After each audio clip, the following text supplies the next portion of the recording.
Hola, ¿cómo están? Bienvenidos a mi canal. En esta oportunidad vamos a ver un tema, el tema de constantes vitales, uno de los primeros temas que se ven en el primer año de enfermería. Específicamente la materia fundamentos para la práctica de enfermería, fundamentos de la práctica de enfermería. Puede variar el nombre de la materia según la institución, pero básicamente es los conceptos fundamentales, la base fundamental para poder después hacer las prácticas hospitalarias. El tema de este video va a ser frecuencia respiratoria. Bueno, antes de meternos de lleno en lo que es la valoración de la frecuencia respiratoria, tenemos que preguntarnos qué es la frecuencia respiratoria. Porque todas las acciones de enfermería tienen un fundamento científico, algo que nos respalda de por qué hacemos lo que hacemos. Si no sabemos por qué hacemos lo que hacemos, si no sabemos por qué, en este caso, valoramos la frecuencia respiratoria, estaríamos actuando con empirismo, sin tener un respaldo científico detrás. Entonces, si queremos ser buenos profesionales de enfermería, tenemos que en todas nuestras acciones conocer los fundamentos científicos. Por eso la materia de fundamentos para la práctica de enfermería, ¿no? ¿Qué es la frecuencia respiratoria? Es un ciclo respiratorio. Y cuando digo ciclo, y acá lo ven en esta imagen, algo que vuelve a repetirse todo el tiempo, cuando decimos ciclo, que es un ciclo, es porque es una serie de fases que van a suceder en un determinado orden y estas fases se repiten, todo el tiempo se van repitiendo. ¿Qué tipo de fases se repiten en este ciclo? De inspiración y expiración. ¿Sí? Inspiración y expiración. Ingreso de aire desde la atmósfera y egreso de aire desde el organismo hasta la atmósfera, ¿no? ¿Durante cuánto tiempo? Durante un minuto. Este ciclo respiratorio sucede durante un minuto. Esta es la respuesta de por qué tenemos que valorar la frecuencia respiratoria durante un minuto y no menos. Porque este ciclo dura un minuto. Podríamos decir entonces que este ciclo respiratorio, este proceso de inspiración y expiración, es un mecanismo que el cuerpo utiliza para intercambiar gases. Intercambiar gases entre la atmósfera y la sangre. Y a su vez entre la sangre y las células. Todo esto que estuvimos haciendo, o sea, cuando nosotros vamos a tomar, entre comillas, la frecuencia respiratoria, en realidad lo que estamos haciendo es una valoración. Estamos valorando la frecuencia respiratoria. Hay que empezar a utilizar frases, utilizar palabras más científicas, un vocabulario más profesional. Ya no vamos a decir vamos a tomar la frecuencia respiratoria, sino que podríamos decir vamos a valorar la frecuencia respiratoria. ¿Y qué es esto de la valoración? Bueno, si nos basamos en el proceso de atención de enfermería, si no lo vieron, lo van a ver en unos días o más adelante. El proceso de atención de enfermería tiene 5 pasos. ¿Sí? Este proceso, bueno, justamente por eso es un proceso, nos va a servir para organizarnos, organizar nuestras acciones de enfermería. Uno de esos pasos, el primer paso de este proceso es esto, la valoración. Valorar. ¿Qué hacemos cuando valoramos? Y piensen en ¿qué haces cuando tomas la frecuencia respiratoria? Cuando valorás la frecuencia respiratoria, ¿qué es lo que estás haciendo? Estás recopilando información. Recopilás información sobre el estado del paciente. Bueno, ese es el primer paso del proceso de atención de enfermería. O sea que este paso de valoración es fundamental porque después los siguientes, los sucesivos pasos del proceso van a ser consecuencia de este. Si yo valoro mal, si yo no recopilo buena información, después mi diagnóstico de enfermería, que es el segundo paso del proceso seguramente va a estar erróneo. No voy a poder planificar correctamente, que es el tercer paso. Mi ejecución, según lo que yo planifiqué, no va a ser adecuada. Y después la evaluación seguramente también va a ser errónea. Todo porque no valoré y no recopilé información correcta. Por eso es muy importante que valoremos las constantes vitales en forma adecuada. Cuando valoramos la respiración, la frecuencia respiratoria, también tenemos que valorar el ciclo completo de ventilación, difusión y perfusión. ¿Qué son estas palabras? ¿A qué se refiere? Cuando valoramos la ventilación, lo que estamos valorando acá son los músculos respiratorios. ¿Por qué? Porque la ventilación, en la ventilación intervienen los músculos pulmonares. Para inspirar y para expirar interviene la acción de los músculos pulmonares. En la ventilación, al ser un movimiento donde ingresa y egresa aire, van a cambiar ¿qué? Los volúmenes del pulmón. ¿Qué quiere decir con volumen del pulmón? El volumen, ¿qué es? El espacio que queda en el pulmón. Entonces, si decimos que cuando inspiramos tenemos un volumen pulmonar, pero cuando expiramos tenemos otro volumen pulmonar, ¿a qué nos estamos refiriendo? Cuando ingresa aire, ¿qué pasa con los pulmones? Se llenan de aire. Entonces, ¿va a aumentar o disminuir el volumen, el espacio del pulmón? Va a aumentar, ¿sí? Porque los músculos se contraen y va a quedar más espacio en los pulmones. Ahora, cuando expiro y elimino el aire hacia el exterior, ¿el volumen del pulmón va a ser menor o va a ser mayor? Va a ser menor porque va a haber menos espacio en el pulmón, ¿sí? Queda menos espacio en la aspiración. Va a estar menos lleno de aire porque los músculos respiratorios se van a relajar. Entonces, cuando valoramos la ventilación, nos estamos refiriendo a valorar cómo es la acción de los músculos respiratorios, ¿sí? De ingreso y egreso de aire. Pero una vez que ingresa el aire desde la atmósfera hasta nuestros pulmones, ¿qué sucede después? Y bueno, es ahí cuando tenemos que valorar la difusión. ¿Y qué sería la difusión? En la difusión lo que hacemos es valorar el intercambio gaseoso. En la ventilación valoramos los movimientos de músculos pulmonares. Y en la difusión ya valoramos el intercambio de gases que se producen en el interior. ¿Sí? Es el movimiento de oxígeno y dióxido de carbono ¿entre qué? Entre los alvéolos y los glóbulos rojos. Acá es cuando el oxígeno es captado por los glóbulos rojos a través de los alvéolos. Acá tenemos los alvéolos, el saco completo alveolar, ¿sí? Y desde esta red capilar, el glóbulo rojo capta oxígeno. Glóbulo rojo o eritrocito, es lo mismo, ¿sí? Lo mismo. Entonces, pregunta de examen, que siempre hacen esta pregunta, ¿dónde se realiza el intercambio gaseoso? ¿Y ustedes qué van a responder? En el alvéolo. Entonces ya pasamos a la siguiente etapa, ¿no? Ingresó el oxígeno a los pulmones, el aire a los pulmones. Se produjo ya el intercambio gaseoso por difusión y el eritrocito glóbulo rojo captó oxígeno. ¿Y ahora qué pasa? Y ahora el glóbulo rojo tiene que transportar ese oxígeno a través de los capilares por todo el torrente sanguíneo, ¿no? Bueno, es ahí donde se produce la última fase, que es la perfusión.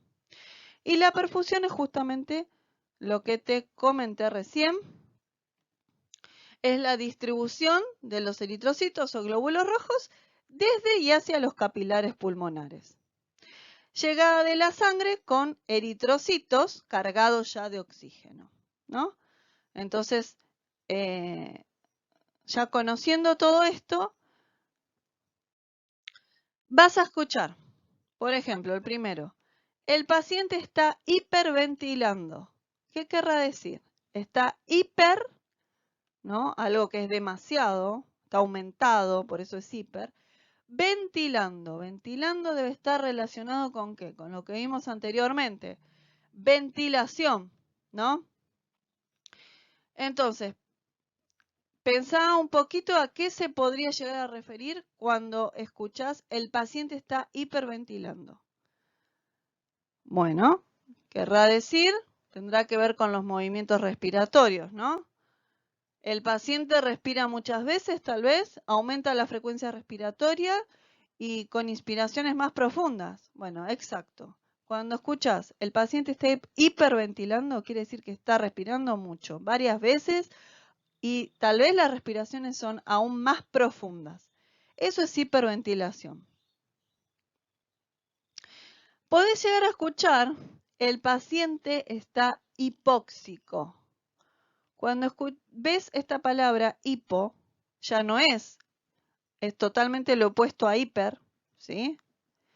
Hipo es que está bajo. ¿Bajo en qué? Óxico, oxígeno.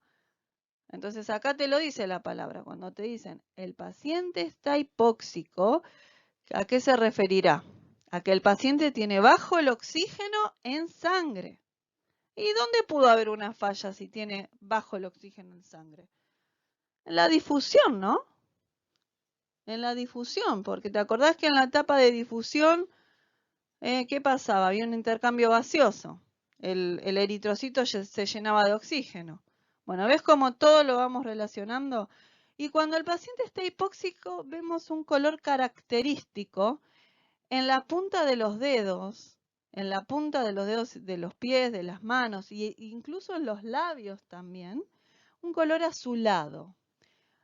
Ese va a ser nuestro signo de que el paciente está hipóxico, ¿no? Además de que vamos a valorar obviamente la frecuencia respiratoria y la saturometría.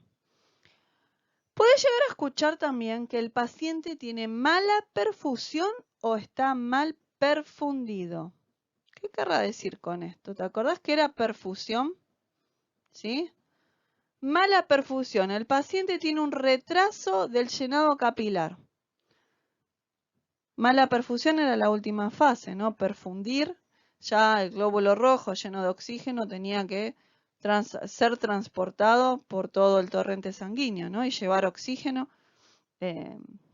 a todos lados. Bueno, cuando hay una mala perfusión, falla el sistema y generalmente se dice que tiene mal relleno capilar. ¿Y esto qué quiere decir? Acá hay una imagen. Estamos acá, bueno. Hay una técnica que es aplicar presión al lecho unguial hasta que se vuelva blanco. O sea, yo puedo apretar el lecho unguial, sería la punta de los dedos, se vuelve blanco y después tenemos que esperar a que la sangre regrese al tejido. Si esto se demora y tarda, quiere decir que está mal perfundido, que hay un retraso en el llenado capilar. O sea, la sangre no vuelve rápidamente al tejido capilar. ¿Sí? El relleno capilar es el tiempo en que tarda la sangre en regresar al tejido después de comprimirlo. Por eso se hace esta técnica. Generalmente el paciente va a tener extremidades muy frías, ¿sí? Porque está mal perfundido, hay mala perfusión de sangre. ¿Sí? Estas son algunas de las palabras que vas a ir incorporando a medida que vayas a las prácticas. Bueno, ahora sí, ¿no? ¿Cómo valoramos la frecuencia respiratoria? ¿Cómo es la técnica de enfermería? Lo primero que hacemos es lo que se hace siempre al principio en cualquier procedimiento, que es, bien, el lavado de manos, perfecto. Vamos a preparar nuestra bandeja, pero ¿qué necesitamos acá fundamentalmente? El reloj. ¿Por qué? Porque vamos a contar los ciclos respiratorios. ¿Cuánto tiempo? ¿Cuánto había que contar? ¿Cuánto duraba un ciclo completo? 1 minuto. El tema es que el paciente no se tiene que dar cuenta que estamos valorando la frecuencia respiratoria, porque suele pasar que si se da cuenta empieza a respirar en forma irregular, se pone nervioso y bueno, no va a estar bien valorada. Entonces, para evitar que se dé cuenta, lo que podemos hacer es tomar su mano, llevarla al centro del tórax y comenzar tomándole la frecuencia cardíaca. Luego, cuando terminamos de tomarle la frecuencia cardíaca, podemos dejar la mano en la misma posición y sin decirle nada comenzar a valorarle la frecuencia respiratoria. ¿Y por qué le ponemos la mano en el centro del tórax? Porque yo quiero ver cómo es el movimiento torácico. Porque no solo voy a valorar cuántos ciclos por minuto hace el paciente, sino cómo cómo son esos movimientos respiratorios, si son superficiales, si son profundos, si está utilizando músculos accesorios, si no, si el ciclo es regular, irregular, ¿sí? Todo tengo que evaluar. Generalmente van a ver que hay enfermeros que toman la frecuencia respiratoria, que valoran la frecuencia respiratoria en menos de un minuto, generalmente medio minuto, y lo multiplican por 2. Esto se podría llegar a hacer siempre y cuando estemos muy seguros de que el paciente tiene una frecuencia respiratoria regular y que no tenga modificaciones en medio del ciclo. Yo no lo recomiendo. Es preferible que se tome el ciclo completo. Es un minuto, nada más que un minuto. Podemos hacerlo igualmente. Bueno, algo que es importante que les quería aclarar era que van a ver que los varones y los niños pequeños tienen una respiración más abdominal, a nivel del abdomen. En cambio, las mujeres tienen una respiración más torácica a nivel torácico. Eso era importante aclarárselos antes que me olvide. Bueno, vamos a los valores normales. Acá les dejo una tabla de frecuencia respiratoria normal por minuto. Las tablas pueden variar según bibliografía, puede ser las variaciones que pueden llegar a encontrar tampoco son, van a ser tan diferentes, ¿no?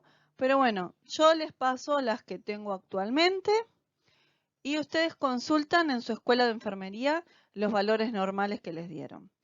Pero generalmente las personas de 12 años en adelante, o sea, adultos también, tienen respiraciones de 12 a 20 ciclos por minuto. Niños ya de 5 años hasta 12 tienen de 15 a 25 respiraciones por minuto como normal. Los niños más pequeños, de 1 a 5 años de edad, ya es un poquito mayor la respiración, de 20 a 30 ciclos por minuto. Los bebés de 6 a 12 meses de edad tienen 25 a 35 ciclos por minuto, normal. Bebés de 1 mes a 6 meses, 30 a 40 ciclos por minuto normal. El recién nacido tiene de 35 a 45 ciclos por minuto como algo normal, como un valor normal. Ahora que tenemos una base ya de cómo es la valoración de enfermería y a qué nos referimos y qué cosas tenemos que tener en cuenta, vamos a ver algunas palabras que vamos a escuchar en la práctica y que además vamos a tener que hacer nuestros registros de enfermería con estas palabras. A ver, ¿qué quiere decir que el paciente está eupneico? ¿No? Todo lo que tenga neico, nea, nea, nea, corresponde a respiratorio. Algo respiratorio, ¿sí? Ese es el sufijo que corresponde a todo lo relacionado con respiratorio. Bueno, ¿qué quiere decir cuando nos dicen, el paciente está eupneico? Y lo vamos a escuchar hasta en el pase de guardia. Nos van a decir, está eupneico, ¿sí? Y nos van a dar otros datos. Bueno, eupnea quiere decir que respira normalmente, que está dentro de los valores de referencia. ¿Qué quiere decir que el paciente está con taquipnea? Taquipnea. Que tiene una respiración acelerada. En los adultos, más de 20 ciclos por minuto. Está con respiraciones aceleradas. ¿Qué quiere decir que hace apneas? Si el paciente hace apneas, ¿Qué querrá decir? Que la respiración cesa por algunos segundos. No hay movimiento respiratorio. Por algunos segundos el paciente va a dejar de respirar. ¿Cómo me doy cuenta? Por el movimiento del tórax. ¿Sí? El tórax se deja de mover y el paciente dejó de respirar. Si está conectado a un saturómetro, vamos a ver cómo baja el oxígeno en sangre y el saturómetro nos va a indicar ese descenso. ¿Qué quiere decir que el paciente está con bradipnea? Bradipnea. Que la respiración está por debajo de 12 ciclos por minuto. Lo normal en adultos era de 12 a 20. Bueno, acá está menos de lo normal. Bueno, junto con la frecuencia respiratoria, como les dije antes, ¿qué más tengo que valorar? La profundidad de la respiración. Yo tengo que saber qué tan profunda es esa respiración, si es normal, si es superficial, si está haciendo respiraciones cortitas y muy superficiales sin fuerza, o si son bastante profundas, ¿sí? Se debe observar cómo son esos movimientos. Tengo que tomar en cuenta el ritmo de esa respiración. Si es una respiración que va regular, que no cambia el ritmo durante todo el ciclo, o cambia el ritmo en algún momento y se vuelve irregular. Bueno, en los niños más pequeños existe la respiración irregular, que no es patológica, es normal. Los niños más pequeños comienzan durante el ciclo, pueden tener respiraciones con un ritmo más rápido y luego con un ritmo menor en el mismo ciclo, pero eso es normal. En los niños que la respiración sea irregular es normal.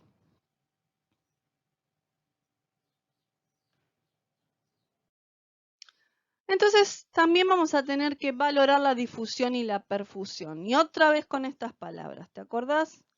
Cuando el paciente estaba mal perfundido, ¿qué quería decir? Bueno, acá se tiene que valorar el relleno capilar, ya lo habíamos visto, es el tiempo que tarda la sangre en regresar al tejido, haciendo una presión en los lechos unguiales. También se valora la saturometría. ¿Qué es la saturometría? Es la valoración que se hace con un dispositivo que puede ser como ese de la imagen, que es portátil y lo tiene cada uno de las enfermeras, o puede estar incluso en la habitación del paciente, un dispositivo más grande. El paciente está todo el tiempo conectado a un saturómetro. Y nos va a marcar la hemoglobina, el oxígeno ligado a la hemoglobina, ¿no? Este dispositivo tiene una luz LED que detecta el oxígeno en sangre y ahí vemos dos valores. El valor superior es de 98, eso nos indica que el paciente tiene un oxígeno en sangre de 98%. Está bien, porque en adultos lo normal es de 95 a 100% de oxígeno en sangre. Y el valor ese que vemos inferior, que dice 73, es la frecuencia cardíaca, ¿sí? Estos dispositivos también marcan la frecuencia cardíaca. Bueno, como todo enfermero, tengo que tener mi equipo de bolsillo y no solo voy a tener en mi equipo de bolsillo el reloj incorporado, sino que seguramente voy a tener mi estetoscopio y si no, me aseguro de llevarlo porque tengo que valorar también los ruidos respiratorios. Tengo que detectar si hay o no ruidos respiratorios patológicos. Con patológicos me refiero a que no son normales. Por ejemplo, el roncus. El roncus se da en la expiración. Acordate que la expiración es cuando el paciente exhala, ¿no? Elimina el aire que se incorporó. Entonces, con el torso desnudo del paciente se le pide que inspire y expire con la boca abierta y con el estetoscopio, la campanilla, voy a ubicarla en estas zonas, ¿sí? Acá dice roncus, esta zona. Ahí voy a colocar la campanilla del estetoscopio para detectar si hay o no roncus. ¿Por qué ahí? Porque el roncus generalmente se da en las vías respiratorias altas y gruesas, de mayor calibre. ¿Y qué es lo que se escucha? Son movimientos de secreciones, moco ahí, secreciones, ¿sí? Secreciones sueltas. En la expiración, cuando el paciente expira. Ahora les voy a mostrar audios para que detecten cuando vayan a la práctica ruidos similares a roncus. Ahí va el primero.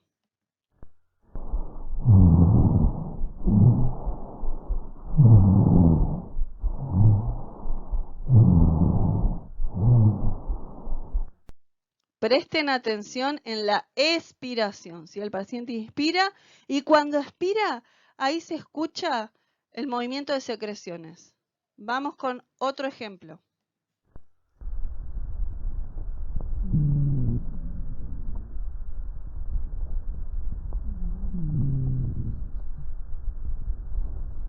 Ese ejemplo no se escuchó mucho, así que voy a poner de nuevo el primero. Escuchen bien cuando expira el paciente.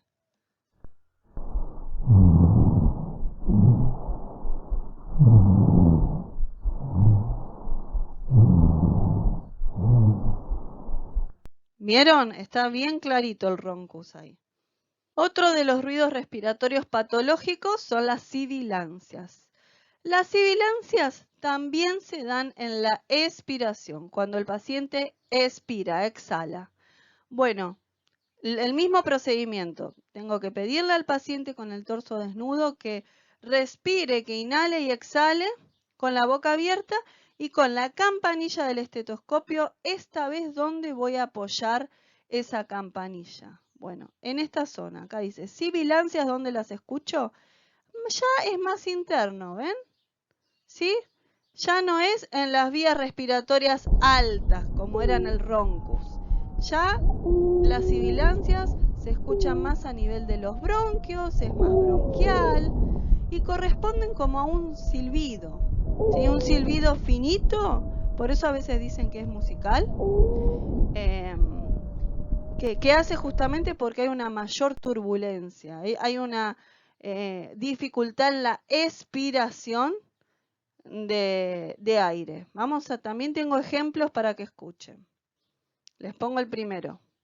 Presten atención cuando el paciente expira.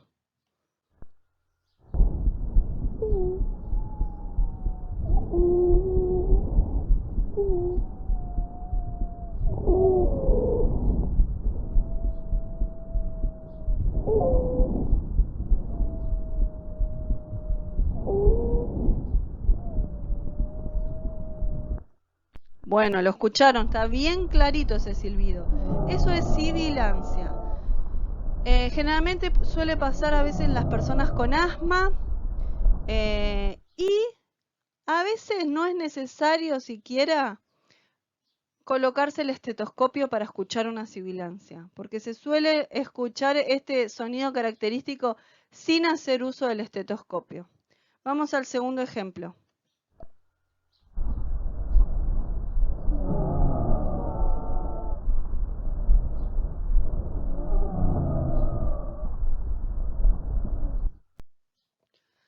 Y llegó el momento de los crepitantes, otro ruido patológico, respiratorio. Me voy a hacer el mismo procedimiento, pero esta vez el estetoscopio lo voy a apoyar por aquí, ¿sí? Generalmente en la base del pulmón, es bien interno. ¿Y qué es lo que voy a escuchar ahí? Voy a escuchar como sonidos burbujeantes, como burbujas. El sonido es muy similar al que se hace cuando es crujiente, similar al que se hace cuando se despega un velcro. Bueno, así, muy similar es ese ruido. Puede ser con mayor duración, menos duración, ¿no? Esto pasa porque el aire, el paso del aire a través de los pulmones o alvéolos se choca con sustancias líquidas o semilíquidas. Estas sustancias son muy fluidas, no espesas, ¿no? Por eso se escucha ese sonido burbujeante. Ahora les voy a mostrar un ejemplo. Escuchen bien.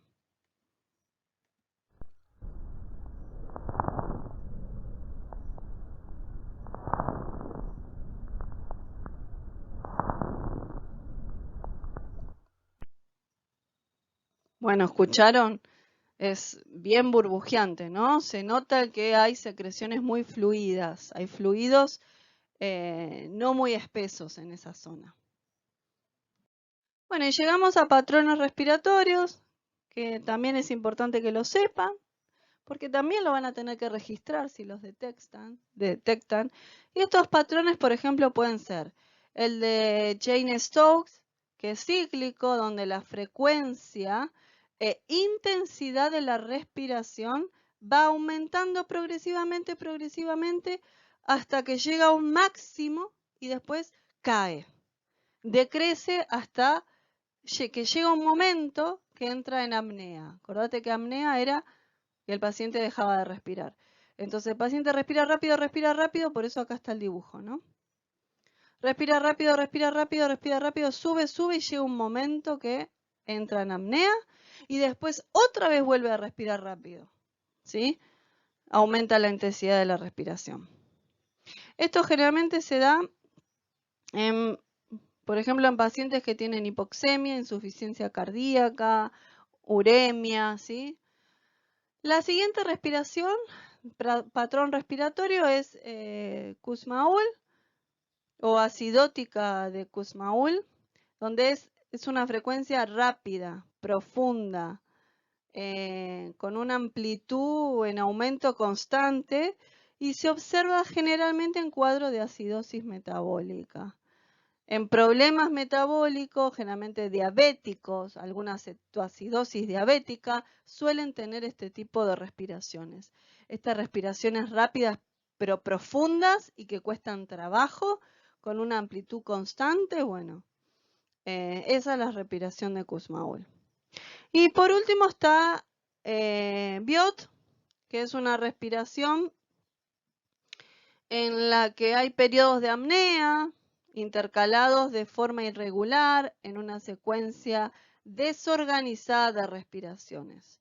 Acá no es como la Jayne-Stokes, que aumenta la intensidad de las respiraciones, va aumentando progresivamente y después para y vuelve a arrancar. No, acá es desorganizado. Hay periodos de apnea y secuencia desorganizada entre apnea y respiraciones. Está intercalado en forma irregular. ¿Y esto dónde suele darse?